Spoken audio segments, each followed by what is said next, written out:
का मेला है ना ट्रैक्टरां का, तो हाँसी में देख लोगे। फिर जनरल साहब के हाथ बड़ौदे में देखिए कि कांग्रेस बादी पाओगी। इसका बाद ओड़ा खुट्टा रोपोगे आप? बिल्कुल रोपूंगा, पार्टी का वफादार सिपाही हूँ। अड़े मोर्चे हम तोड़ा करें। अड़े हिसार में के कदे पार्टी जीती थी? हिसार लोकसभा सीट और सरसा लोकसभा सीट कभी नहीं जीती। तो किसान ना मन बदल लोगे इतने जल्दी? किसाना ने समझा दूंगा कि असली तैसी किसाना का मोदी और जनरल वत्स है। और थामने बका तार दूंगा, मैं बका तार दूंगा। वे सुर के है किसाना ने बेरा पिट जाएगा। और वो डेंसिटी जो सीट है उनकी, उस पर ब्रेक लगा दोगे? ये कहते हैं जाट 53%, 54%। वो मैं कहता हूँ कि ये जात पात का जो ख्याल है, ये लोगों ने इस नारे को यूज़ तो कर लेते हैं मगर इसको फॉलो कोई नहीं करता। मैं तो रहा जाट रेजिमेंट में हूँ और ये ट्रैक्टर भी लाओगे, ये भी 80% जाटाएँ ट्रैक्टर होंगे। और इसे डाल वह सीट, उस सीट ना हम काट के दिखावांगे जिद बेरा पट जाएगा कि जाति पाति से हरियाणा का आदमी ऊपर साढ़े पाट से जनरल साहब जो वह सीट काट दी तो आपने, वह तो लकड़ेगी। हाँ, कोई और चीज़ बताओ। कदे तो मैंने फिर और भी गहरा बांट दे जंगल में। वह तो लकड़गी सीट। इतना श्योर हो कि वह सीट आप जीतिए मानो हो? हम अपनी कारकर्दगी पे श्योर हैं। अच्छा, कारकर्दगी आपने देखा ना, ये तो नूकों फलाने रूस रे फलाने का घेराव। मैं नूकों भाई हाँसी मेरा एरिया है, आड़े ट्रैक्टर रैली मैं करूँगा। राहुल वर्सेस डीपी वत्स होगा, वो भी ट्रैक्टर रैली हरियाणा में घुसाने की कोशिश कर रहे हैं। देखो, मैं बताया ना कि राहुल वर्सेस डीपी वत्स तो मैं नहीं करना चाहता। मैं यूँ ज़रूर चाहता हूँ कि भगवान राहुल को समझ दे।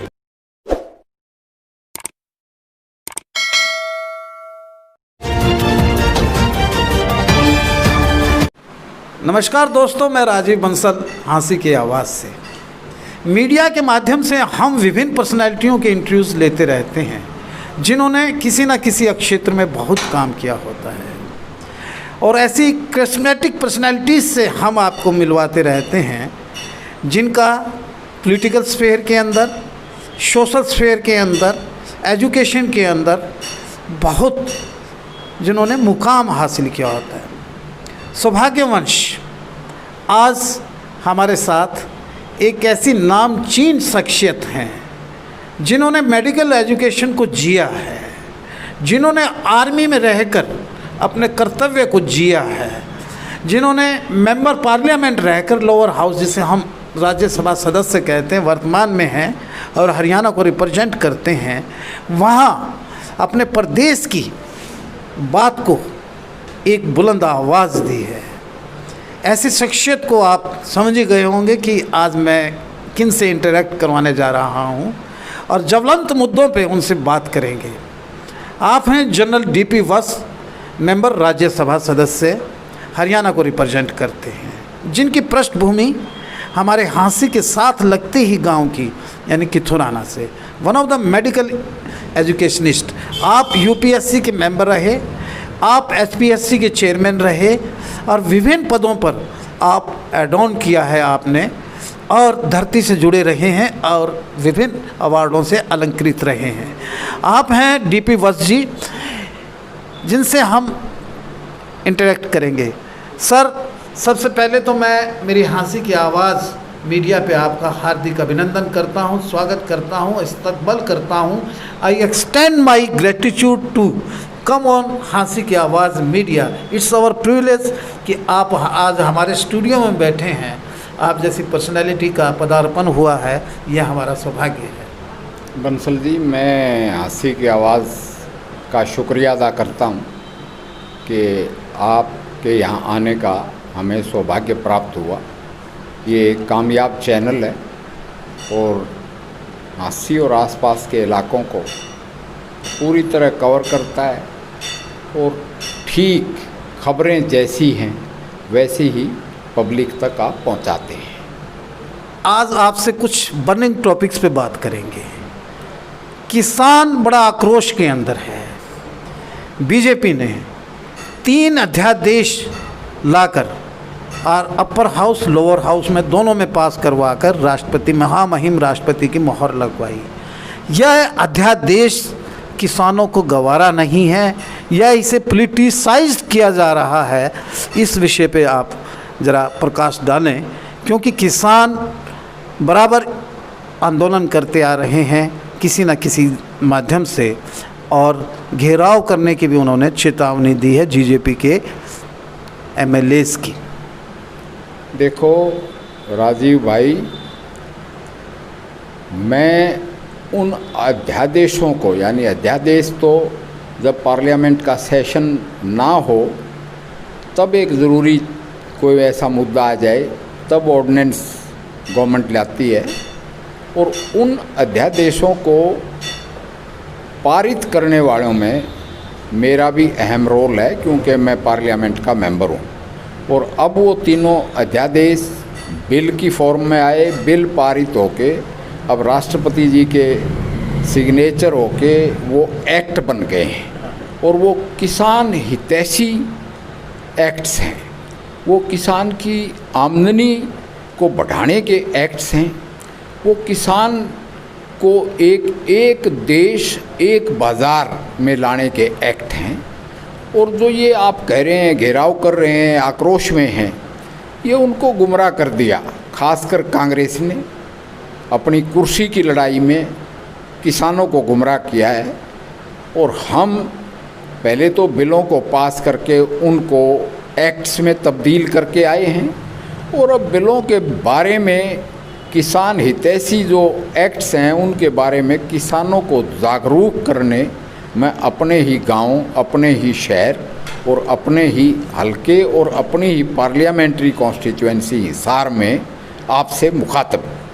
सर, मैं ये पूछना चाहता हूँ कि एमएसपी को लेकर, मिनिमम सपोर्ट्स प्राइस को लेकर किसानों के अंदर एक एम्बिग्यूटी है, एक असमंजस की स्थिति है कि इसको कानून की शक्ल में नहीं लाया, इसको विधेयक के अंदर नहीं लाया गया। हम इनसिक्योर हैं, हम अपने जीनस को मंडियों तक ले जाने के अंदर हमें बहुत किराया देना पड़ता है, और ऑल ओवर इंडिया के अंदर बहुत ज़्यादा फ्रेट देना पड़ेगा, और हमारी एमएसपी एडमिनिस्ट्रेटिव ग्राउंड पर मौखिक रूप से ही घोषित की गई है, इसको कानूनी शक्ल नहीं दी गई है, कभी भी सरकार विड्रा कर लेगी। क्या ये आपको लगता है? देखो, मैं कहता हूँ पहले तो एमएसपी थी, एमएसपी है और एमएसपी रहेगी।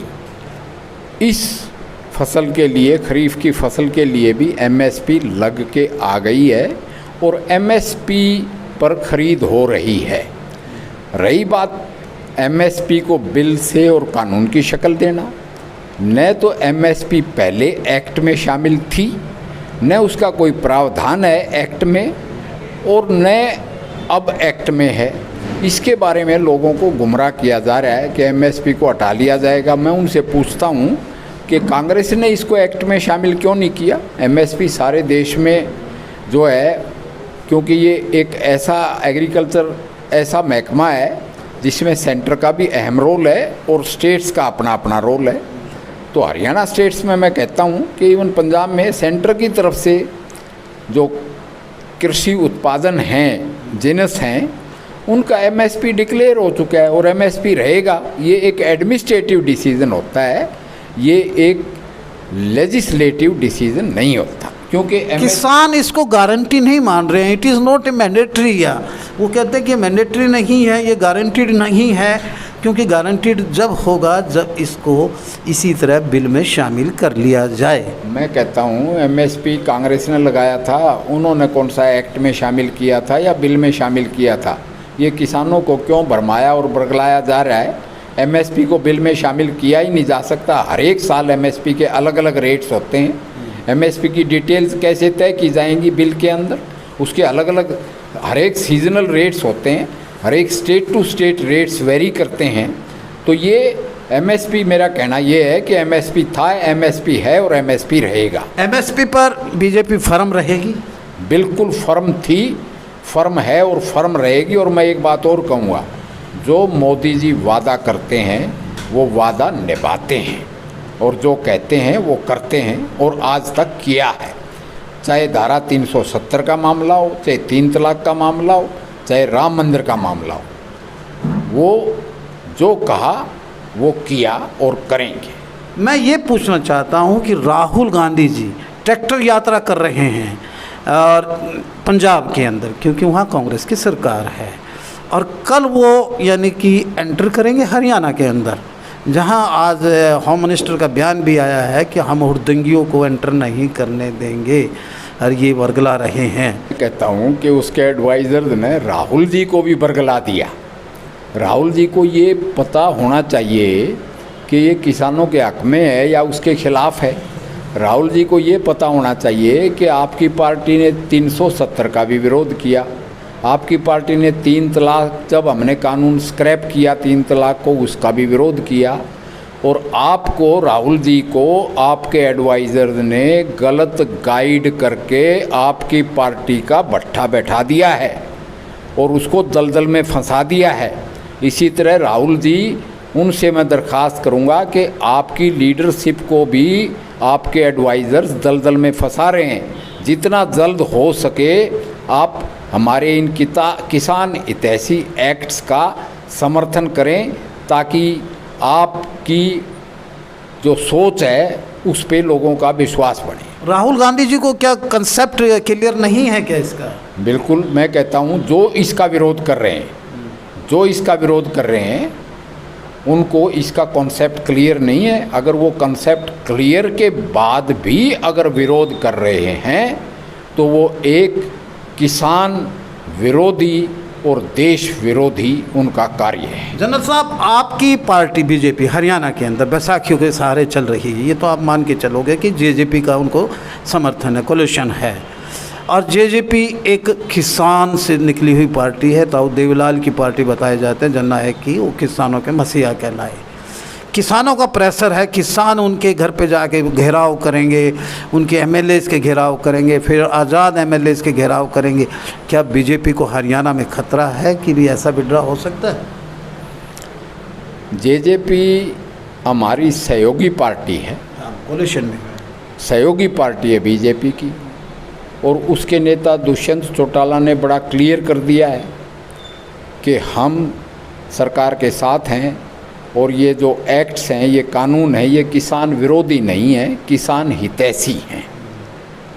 तो हमारा सहयोगी पार्टी है, उस पे हम किसानों को समझाने में उनके साथ हैं, यही है। उनको समझ आ रहा है क्या? समझ है तभी तो हमारे साथ हैं, हमारे कोलिशन पार्टनर हैं। इसका मतलब हमारी पॉलिसी से रजामंद हैं। उनके एमएलएज कुछ बागी बागी से आवाज़ उठा रहे हैं, जोगीराम सिहाग हैं, एक दो और एमएलए हैं। इसके कमेंट्स तो आप दुष्यंत चौटाला से लें, या अजय चौटाला से लें, जो पार्टी प्रेसिडेंट है। मैं तो यही कहूँगा कि जेजेपी बीजेपी की सरकार में एक सहयोगी पार्टी है और हम उनके साथ हैं। यानी कि दुष्यंत चौटाला जी की जेजेपी आपका पूर्ण समर्थन देगी? You are very much insure? क्या पूर्ण समर्थन दे रखा है हमारी सरकार में। वो उप मुख्यमंत्री हैं, डिप्टी चीफ मिनिस्टर रहती हैं, रहेगी, डिप्टी चीफ मिनिस्टर हैं हमारी सरकार में। हाँ, एक प्रश्न आता है, जब भी यानी कि कोई ऐसे, पहले हमने निर्भया कांड देखा जिसको 7 साल बाद न्याय मिला, फिर हैदराबाद कांड हुआ, उसके बाद हाथरस का हुआ। हाथरस में सरकार बड़ी देर से जागी, एसपी सस्पेंड किया और किया, हमने अधिकारी सस्पेंड किए, और है राहुल गांधी को वहाँ कूच करने नहीं दिया गया, बाद में गए। तो ये एक क्या है कि भी वहाँ न्याय की गुहार, पूरे कैंडल मार्च हो रहे हैं, रोमियो स्कैट योगी जी चला रहे हैं यूपी में, और वहाँ ऐसा हो रहा है। मैं कहता हूँ पहले मैं किसानों की बात पूरी कर लूँ, फिर आपका हाथरस का भी जवाब बात करेंगे। संक्षेप में तो यही कहूँगा कि whatsoever has happened at Hathras is unfortunate, वो दुर्भाग्यपूर्ण बात है। और मैं इस तरह का कोई भी क्राइम हो उसकी भर्त्सना करता हूँ, और मैं कहता हूँ कि विक्टिम को न्याय नसीब हो। उसके लिए जैसे आपको पता है उतना ही मुझे पता है कि जो भी कदम है, मैं तो ये कहता हूँ कि योगी सरकार ने सीबीआई की इंक्वायरी के लिए परमिशन दे दी और सीबीआई दूध का दूध और पानी का पानी छानेगी। हम तो ये कहते हैं कि कसूरवार जो हैं, जो मैं कहता हूँ इतना दुर्दांत ये वाक़ा जो किया है, उनको सज़ा मिलनी चाहिए। यानी कि विपक्षियों पे ये आरोप लग रहा है कि वो इसे पॉलिटिसाइज्ड कर रहे हैं। विपक्ष का ये है ही कि जैसे मैंने कहा था, उन्होंने तो 370 के ख़िलाफ़ भी वोट दिया, उन्होंने 3 तलाक के ख़िलाफ़ भी वोट दिया। तो वो मैं यही कहता हूँ कि मुझे बड़ा अफसोस है ये कहते हुए कि विपक्ष अपनी भूमिका और अपनी नेशनल ड्यूटीज़ एंड रिस्पॉन्सिबिलिटीज़ में उनको फ़र्क समझ में नहीं आ रहा। मैं बिल्कुल लास्ट इश्यू पे आता हूँ। यहाँ हांसी में पॉलीथीन का बहुत रहता है। एक बड़े अच्छे अधिकारी हैं जो पॉलीथीन मुक्त करवा रहे हैं और जिसमें विधायक महोदय भी शामिल हैं, लेकिन लोगों की ये ग्रीवेंसीज है कि भी कहीं भी आजू बाजू या हिसार में किसी भी उसके अंदर पॉलीथीन मुक्त करने का तो कहीं ऐसा है ही नहीं। इस वैश्विक आपदा के अंदर हंसी में कर रहे हैं, बार बार इस बात के लिए वो कर रहे हैं। तो किसी भी शहर को या जगह को अगर पॉलीथीन मुक्त किया जाए तो वो एक बहुत बेहतर स्टेप है। अभी 2 अक्टूबर से स्वच्छता अभियान तो चला है हमारी पार्टी का, राष्ट्रपिता महात्मा गांधी जी की जयंती से, उसमें पॉलीथीन मुक्ति भी स्वच्छता अभियान का एक पार्ट है। और हांसी को अगर पॉलीथीन मुक्त किया जाता है, क्योंकि हांसी गंदे शहरों में था, अच्छा। अब कुछ स्वच्छता इम्प्रूव हो रही है, उसको पॉलीथीन मुक्त करना भी एक बेहतरीन स्टेप है। यहाँ ग्रीवेंस ये लिया जाता है कि सैटेलाइट सिटी हिसार में पॉलीथीन मुक्त नहीं है, 5 किलोमीटर पे ऐसा अभियान नहीं है, तो हांसी में ही इतना डेटन क्यों किया जा रहा है व्यापारियों को? हालांकि ये एक अच्छा कदम है। मैं आपको ये बताऊंगा कि आप घेर घोट के मेरे से कमेंट लेना चाहते हैं कि कोई फैक्ट्री तो किसी की नहीं है।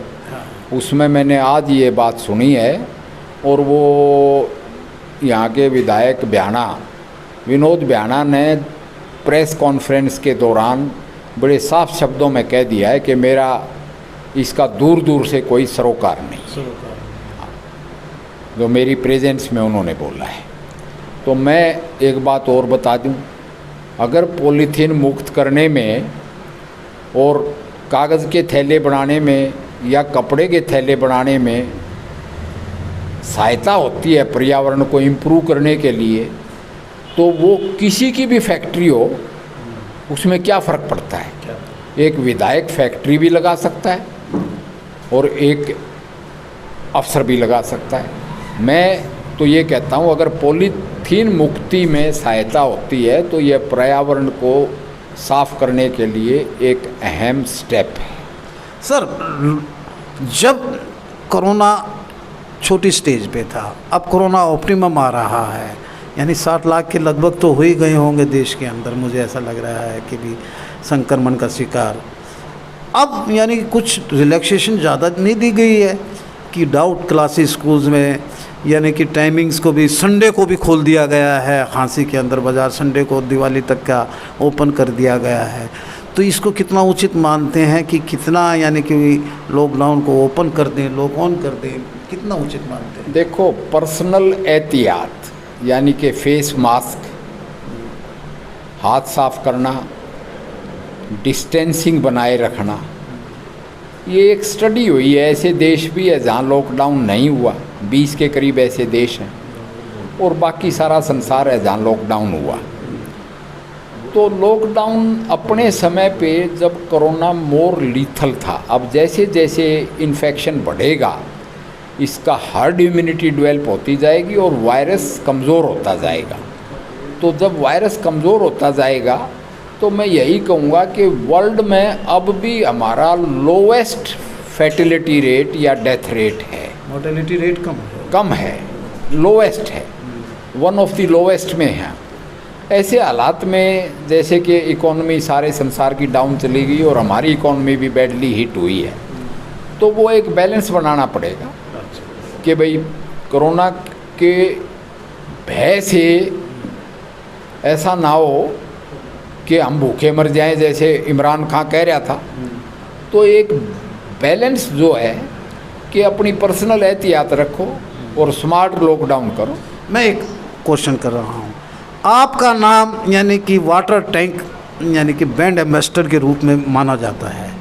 आपने अपने हलके में, और मेरे एडिटर हैं और पार्षद अजय सैनी, उनको भी आपने वाटर टैंक यानी कि मुहैया करवाया। ना जाने कितने यानी लोगों के घट की प्यास बुझाई है वाटर टैंक, फॉगिंग मशीन और उसके बारे में।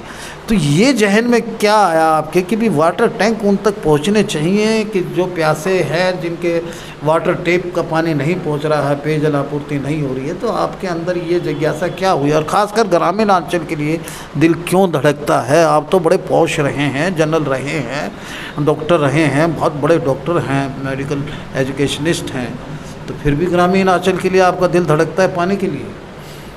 देखो, प्रैक्टिकल बात देखी जाती। पहले तो मैं बता दूं कि अब तो बड़े बड़े किसान अपने आप को घोषित करते हैं।